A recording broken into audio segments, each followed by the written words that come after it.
তো 7 দিনের নোট আমাকে দাও, ঠিক আছে? আমি অসুস্থ ছিলাম, ঠিক আছে? তোমার দুটো এ আর বি দুটো বন্ধু আছে, ঠিক আছে?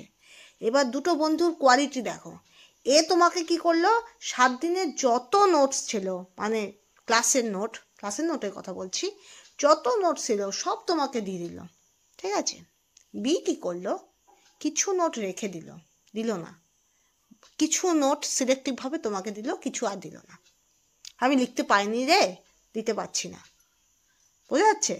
তো this A who give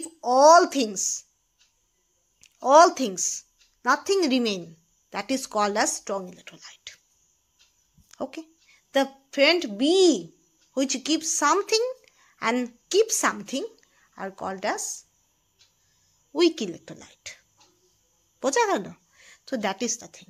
strong electrolyte কী করবে, ফুললি ডিসোসিয়েট হয়ে ক্যাটায়ন আয়ন তৈরি করে দেবে, আর কিচ্ছু অবশিষ্ট থাকবে না। NaClটা আর NaCl হিসেবেই থাকবে না, ও Na+Cl- করে বের করে দিল ক্যাটায়ন আয়ন, ঠিক আছে?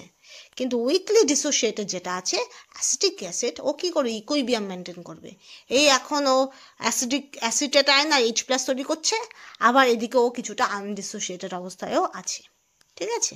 That is called weak electrolyte. বোঝা গেল? আর উইক ইলেকট্রোলাইটের ক্ষেত্রে তোমার ইকুইলিব্রিয়াম থাকে, স্ট্রং ইলেকট্রোলাইটের ক্ষেত্রে ইকুইলিব্রিয়াম থাকে না, কারণ strong electrolyte fully dissociated, there must be no equilibrium is there, but weak electrolyte there must be equilibrium is there. Okay, this is the difference. Okay, and non-electrolyte, that is never tendency to dissociate. এবার এমন একটা C বন্ধুকে পেলে, সে C বন্ধুকে তুমি বললে তুমি